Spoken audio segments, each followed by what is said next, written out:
Hello everyone. तो BTTH के हमने सीजन 1, 2, 3, 4 को कंप्लीट कर दिया है। उसके साथ उसके सारे स्पेशल एपिसोड्स भी हमने कंप्लीट कर दिए हैं और आज से स्टार्ट हो जाएगा बैटल थ्रू द हेवन का सीजन 5। और पिछले सीजन में हमने देखा था श्रेयान ने कैसे जमीन और आसमान को एक करके मेहनत किया। उसके बाद 3 ईयर एग्रीमेंट में नालायन रन से जीता, जिसके चलते यूनलैंड सेट के पुराने सेट मास्टर यूनशिन उसके ऊपर बहुत ही ज्यादा नाराज हो गए, जिसके चलते श्रेयान को ना चाहते हुए भी अपना पूरे के पूरे एम्पायर को छोड़ के दूसरे एम्पायर पर आना पड़ा। तो चलिए अब सीजन 5 का एपिसोड 1 को स्टार्ट करते हैं। एपिसोड के स्टार्टिंग में हमें कुछ सीजन 5 के बैक सीन दिखाए जाते हैं, जहाँ पर श्रेयान किसी एक मॉन्स्टर के साथ लड़ते लड़ते एक शिल के अंदर एकदम से ब्लॉक हो चुका था और अब वो उस शिल के अंदर ही जा रहा था। बहुत सारे एल्डर्स उसको बचाने के लिए बाहर से कोशिश कर रहे थे और इधर श्रेयान भी खुद को बचाने का नाकाम कोशिश कर रहा था। अब इसी टाइम पर वो मॉन्स्टर बीस्ट श्रेयान को बस निगलने ही वाला होता है। श्रेयान स्पीडली उसके मुंह के सामने से भागते हुए चला जाता है और ऊपर से बहुत सारे एल्डर्स श्रेयान को बोलते हैं, श्रेयान ये फॉर्मेशन कुछ ही टाइम में सील होने वाला है, तो तुम जल्द से जल्द ये सील से बाहर आ जाओ, नहीं तो तुम्हें कोई भी हेल्प नहीं कर सकता। अब श्रेयान बस स्पीडली भागते हुए वो सील से बाहर आने की कोशिश कर रहा था और बाहर उसके बहुत सारे नए दोस्त भी श्रेयान का इंतजार कर रहे थे और ऊपर से बहुत सारे एल्डर्स भी बोल रहे होते हैं, श्रेयान केयरफुल रहो, तुम्हारे पीछे वो मॉन्स्टर हाथ धो के पड़ा है। और श्रेयान भी खुद को बचाने के लिए अपने से जो हो पाए वो कर रहा था और इसी टाइम पर श्रेयान मुस्कुराते हुए बोलता है, तो फाइनली मैंने ये बिस्ट को बांध ही लिया। अब श्रेयान खुश होते हुए जब उड़ते हुए ऊपर आ रहा था, ये देखकर उसके सारे दोस्त भी खुश होते हैं, लेकिन अचानक से वो बिस्ट दोबारा से जग जाता है और अपने मुंह से बहुत फायर रिलीज करता है, जिसके चलते श्रेयान एकदम से जल जाता है और नीचे गिर जाता है और हमें दिखाया जाता है वो शिल भी अब बंद हो जाता है और वो बिस्ट श्रेयान को निगल जाता है और श्रेयान बेहोश होते होते बोलता है, अनएक्सपेक्टेडली मेरा दुश्मन जीत गया और मैं हान फेंग के हाथों से मर गया। और मैं आपको बता दूं, हान फेंग वही है जिसने श्रेयान के टीचर याओ लाओ को धोखे से मारा था, वो भी हॉल पैलेस के बंदों के साथ मिलकर। लेकिन ये सारी चीजों के बारे में श्रेयान को कुछ भी पता नहीं था। अब श्रेयान बेहोश होते होते अपने टीचर को बोलता है, आई एम सॉरी टीचर, इस बारी आप भी कुछ नहीं कर सकते। ये देखकर बाहर प्रेजेंट हुए सारे एल्डर्स और श्रेयान के सारे नए दोस्त भी बहुत ही ज्यादा उदास हो जाते हैं। अब थोड़े टाइम के बाद सीन चेंज हो के आता है शूनर के ऊपर, जिसके साइड में वो शैडो मास्टर प्रेजेंट थे और उन्हें देखकर शूनर बोलती है, क्या ये सब होने के बाद यूनलैंड सेट अभी तक चुप है जामा एम्पायर में? और मुझे लगता है श्रेयान पहले से ज्यादा ताकतवर बन चुका है और वैसे भी उनके साइड में क्वीन मेडुसा जैसी ताकतवर वॉरियर हैं, जो कि उन्हें हेल्प कर रही है। इसी टाइम पर वो शैडो मास्टर अपने साइड से बोलता है, मिस सच में आपकी विजन बहुत ही अच्छा है और आपका पसंद श्रेयान बहुत ही अच्छा लड़का है, उसने कम टाइम में बहुत से क्या कर सकते हैं, जो कि हमेशा आपके ऊपर नजर गड़ाए बैठे हैं। अब इसी टाइम पर शूनर बहुत उदास होकर बोलती है, मुझे इस सब से कुछ भी फर्क नहीं पड़ता, मैं जिंदगी भर के लिए श्रेयान का वेट कर सकती हूँ जब तक वो सबसे ज्यादा ताकतवर वॉरियर नहीं बन जाता। अब सीन चेंज हो के आता है श्रेयान के ऊपर, जो कि रेगिस्तान में उड़ते हुए जा रहा था और अपने मन में सोचता है, सच में शूनर बहुत ही ज्यादा खूबसूरत होने के साथ साथ पावरफुल भी है और उसके पीछे एक बहुत ही बड़ा क्लान का हाथ है, तो मुझे जल्द से जल्द ताकतवर बन के उसके क्लान पर जाना होगा उससे मिलने के लिए। अब दोबारा से सीन चेंज होके आता है शूनर के ऊपर और इधर शूनर बोलती है, एल्डर लिंग, क्या आपको पता है अभी श्रेयान कहाँ है? ये सुनकर एल्डर लिंग मतलब शैडो मास्टर बोलते हैं, हमारे यंग मास्टर श्रेयान बहुत जल्द जिनान एकेडमी पर पहुँचने वाले हैं। अब ये सुनकर शूनर वाला है, मुझे पता है इस साल तुम पक्का उसमें पार्टिसिपेट करोगे और हमारी एकेडमी का टॉप 20 पर भी आओगे। वैसे तो तुम प्रीवियस ईयर ही प्रोमोटेड हो जाते, लेकिन तुमने तो पार्टिसिपेट ही नहीं किया। ये सुनकर शूनर बोलती है, दरअसल प्रीवियस ईयर में सारे सीनियर डिसेबल्स को देखकर डर गई थी। ये सुनकर टीचर रोलिन बोलती है, नॉनसेंस, मुझे पता है तुम ये सब क्यों कर रहे हो, तुम वही श्रेयान को वेट कर रहे हो ना, जो कि एकेडमी पर ज्वाइन करने के तुरंत बाद ही 1 साल का छुट्टी मांग लिया मुझसे, जिसके चलते तुम्हें पता है मुझे कितना ज्यादा प्रॉब्लम फेस करना पड़ता है। यहाँ के सेट मास्टर मुझे हमेशा डांटते रहते हैं और अगर वो तुम्हारा दोस्त नहीं होता तो मैं पता नहीं कब से उसको एकेडमी से रही है। अब सीन चेंज हो के आता है रॉलिन के ऊपर, जो कि शूनर को बोलती है, अगर तुम्हें इस साल प्रमोटेड होना है तो दादाउशी लेवल इनफ नहीं है तुम्हारे लिए। दादाउशी मतलब 4th लेवल और मुझे लगता है उस लड़के का वेट करना तुम्हारे लिए सही नहीं है। अब इसी टाइम पर शूनर अपने टीचर रॉलिन को समझाते हुए बोलती है, आप श्रेयान को इतना अंडर एस्टिमेट मत कीजिए, वो बहुत ही ज्यादा पावरफुल है और वो अभी के लिए अपने बॉडी में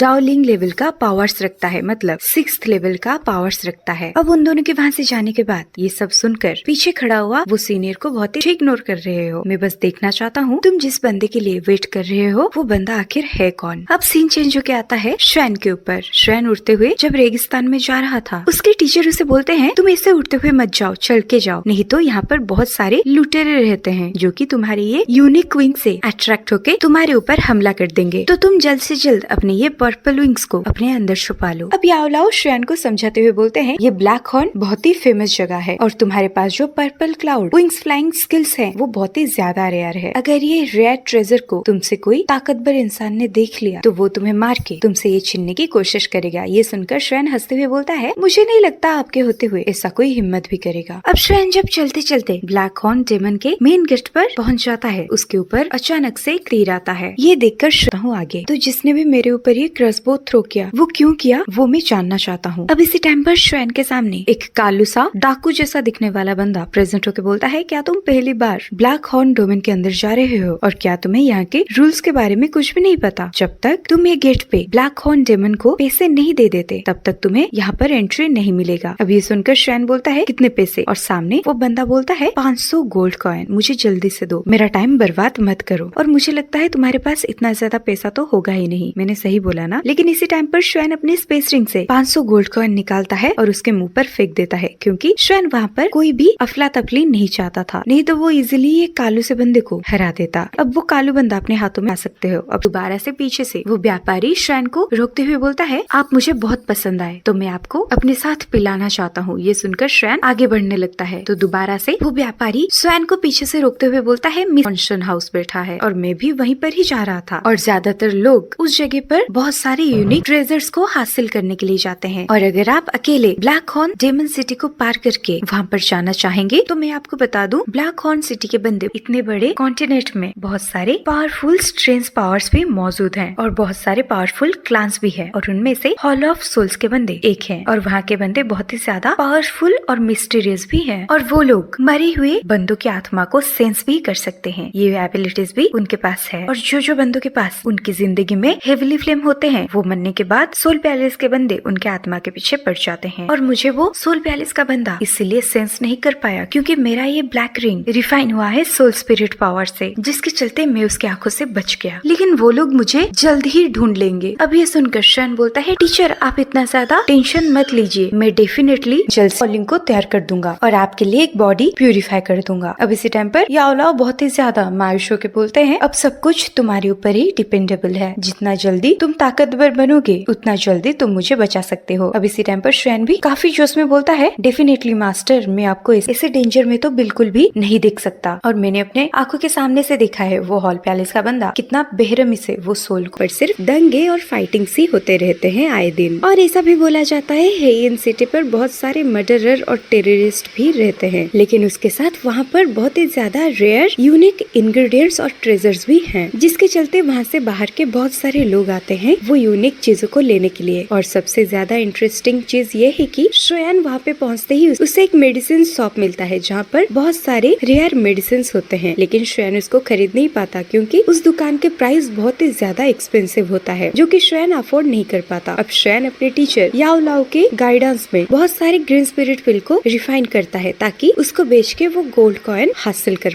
शायद मैं इस सारे पिल्स को एक अच्छा खासा रेट में बेच दूंगा और इसको बेचने में मुझे ज्यादा कुछ परेशानियां झेलनी नहीं पड़ेगी। अब इसी टाइम पर याओलाओ श्रेयान को बोलते हैं, मुझे तुम्हें पहले कुछ बताना था लेकिन मैं भूल गया, क्योंकि तुम्हें फॉलन हार्ट फ्लेम चाहिए तो उसको तुम अपने ग्रीन लोटस हेवली फ्लेम के साथ मिलाकर ग्रेड 6 का पिल बना सकते हो और एक अर्थ स्पिरिट पिल को भी तैयार कर सकते हो। ये सुनकर श्रेयान खुश होते हुए अपने टीचर को थैंक्स बोलता है और अपने टीचर को पूछता है, लेकिन ये चीज को प्रिपेयर करने के लिए और कौन कौन सी चीजें हमें चाहिए होगा। अब इसी टाइम पर टीचर बोलते हैं, ये बनाने के लिए तुम्हें बहुत ज्यादा इंग्रेडिएंट्स की जरूरत नहीं है, सिर्फ 4 चीजों की जरूरत है। एक है यार्थ कोर फायर मशरूम और dragon whisker fire water fruit, green wood heavenly rattan और उसके साथ रैंक 6 का वाटर एट्रीब्यूट डेमन कोर। ये सब सुनने के बाद श्रेयान एकदम से रुक जाता है और बोलता है, रैंक 6 का डेमन कोर ये मुझे कहाँ से मिलेगा? और ये डेमन तो शायद डाओहोंग लेवल पर होगा, मतलब 7th लेवल पर होगा। आपको ऐसा नहीं लगता इस रास्ते पर जाने पे मुझे मेरा मौत नसीब हो सकता है? अब इसी टाइम पर टीचर बोलते हैं, ये सब छोड़ो, तुम्हें पता है हेयन सिटी का ऑन्शन हाउस को 8 गेट्स क्लैन कंट्रोल करता है, तो तुम्हें ये ऑन्शन हाउस के अंदर थोड़ा ज्यादा ही अलर्ट रहना होगा। अब श्रेयान जब वो ऑन्शन हाउस को देखता है उसे फील होता है ये तो मीटर फैमिली में जो ऑन्शन हाउस है उससे भी बड़ा और खूबसूरत ऑन्शन हाउस है और वो ऑन्शन हाउस के कलर सेट का फैनलिंग भी प्रेजेंट हो जाता है। अब कुछ टाइम के बाद श्रेयान भी वो ऑन्शन हाउस में प्रेजेंट हो जाता है। मुझे बहुत ही गंदी वाइब्स आ रही है और ये मुझे बिल्कुल भी पसंद नहीं। इसी टाइम पर उसका सेनापति उसे बोलता है, मुझे ये लड़के के अंदर से बहुत ही पावरफुल और स्ट्रॉन्ग हेवली मिलना ही होगा, और वैसे भी ये बंदा मुझे मार्केट में बहुत बार दिख चुका है। अब थोड़े टाइम के बाद दूर से कूदते हुए ऑडिशन हाउस में जो बोली लगाएगा वो बंदा सबके सामने प्रेजेंट हो जाता है, और वो वहाँ प्रेजेंट होके बोलता है, टुकड़ा है, इसके अंदर बहुत सारे हिडन सीक्रेट्स हैं और ये एक एंशिएंट मैप का टुकड़ा है और यही चीज आपको एंशिएंट ट्रेजर के करीब ले जाएगा। अभी इसी टाइम पर याओलाओ श्रेन को बोलते हैं, श्रेन तुम बहुत ही ज्यादा लक्की हो क्योंकि तुम्हें दोबारा से demon lotus flame refining map का और एक हिस्सा मिल चुका है। अब जैसे ही ऑडिशन हाउस में वो एंशिएंट मैप का बोली लगता है, श्रेन पहले ही 1,10,000 बोलकर उस मैप को खरीदने की कोशिश करता है, लेकिन श्रेन को उसे खरीदते हुए देख ब्लड सेट का फैनलिंग वो मैप के टुकड़े को खरीद लेता है, जबकि उसे इस मैप के बारे में कुछ पता भी नहीं था। तो अब श्रेन उसकी बोली ज्यादा बढ़ा देता है, लेकिन एंड में ब्लड सेट का फैनलिंग उस मैप के हिस्से को 2 लाख में खरीद लेता है। इसी टाइम पर याओलाओ श्रेन को समझाते हैं, बेटा तुम टेंशन मत लो, इसको ये डेमन लोटस फ्लेम मैप के टुकड़े को ले जाने दो, क्योंकि मुझे पता है इसको इसके बारे में कुछ समझ में नहीं आएगा, तो हम बाद में इनसे हमारा वो मैप का टुकड़ा ले। ऑडिशन हाउस में जो बोली लगा रहा था वो सबको बोलता है, अब मैं आपके सामने 8th grade fighting skill 3000 lightning step technique रख रहा हूँ, और ये टेक्निक को जो भी सीख लेगा वो अपने बॉडी को लाइट की स्पीड में भगा सकता है, और ये है एक 8th ग्रेड कम्बैक्ट स्किल। और ये चीज अपने सामने देख वहाँ पे प्रेजेंट हुए सारे सेट के बंदे बहुत ही ज्यादा एक्साइटेड हो जाते हैं। अब श्रेन भी वो 3000 लाइटनिंग स्टेप को सीखने के लिए एक्साइटेड होता है, लेकिन उसके पास इतना ज्यादा गोल्ड कॉइन नहीं होता कि वो ये 3000 लाइटिंग स्टेप स्किल को खरीद सकता, लेकिन वो बहुत ही ज्यादा एक्साइटेड होता है ये देखने के लिए कि ये टेक्निक को कौन सा सेट खरीद के ले जाता है। अब इसी टाइम पर ब्लैक स्कुल सेट के एक बंदे ने इसका प्राइस 5 मिलियन बताता है, लेकिन इसी टाइम पर सरपेट मेंशन की वो लड़की उसकी प्राइस 5.1 मिलियन बताती है, और ये देखकर ब्लड सेट कैसे पीछे हट सकता है, वो भी वो टेक्निक का प्राइस 5.2 मिलियन बताता है। लेकिन ऐसा लग रहा था कि जैसे ब्लैक स्कुल सेट के बंदे उसको किसी भी कीमत पर लेना चाहते हैं, जिसके चलते ब्लैक स्कुल सेट के बंदे उसका प्राइस 8 मिलियन बताते हैं। ये देखकर श्रेन एकदम से चौंक जाता है और बोलता है, 8 मिलियन, ये शायद हमारा मीटर फैमिली का 7-8 सालों का इनकम ही होगा। अब इसी टाइम पर दोबारा से सरपेट मेंशन सेट की वो लड़की वो टेक्निक को 8.1 मिलियन में खरीदना चाहती थी, लेकिन दोबारा से ब्लड सेट के बंदे उसकी प्राइस 8.5 मिलियन बताते हैं। ये देखकर ब्लैक स्कुल सेट के बंदे को बहुत ही ज्यादा गुस्सा आता है, तो वो स्किल का प्राइस 10 मिलियन बताता है। दरअसल मैं आपको बता दूं, ब्लड सेट और सरपेट मेंशन सेट के बंदे जानबूझकर ब्लैक स्कुल सेट के बंदे के पास जितना भी पैसा था उसको खत्म करना चाहते थे, क्योंकि एंड में एक बहुत ही ज्यादा यूनिक और पावरफुल ट्रेजर आने वाला था। तो वो 8 गेट सेट के बंदों का पैसा खत्म करके वो ट्रेजर को अपने नाम करना चाहते थे, और एंड में वो 3000 lightning speed technique black school के नाम हो जाता। इसके चलते हम सबके सामने चीज हम लोग के सामने लाने वाले हैं वो बहुत ही ज्यादा मिस्टीरियस और पावरफुल है। इवन इफ उसको देखने के लिए 8 गेट्स के लीडर भी वहाँ पे प्रेजेंट हो जाते हैं। अब श्रेन बोलता है, चलो देखते हैं आखिर चीज क्या है। एंड यहीं पर खत्म होता है बैटल थ्रू द हेवन का सीजन 5 का 2nd एपिसोड।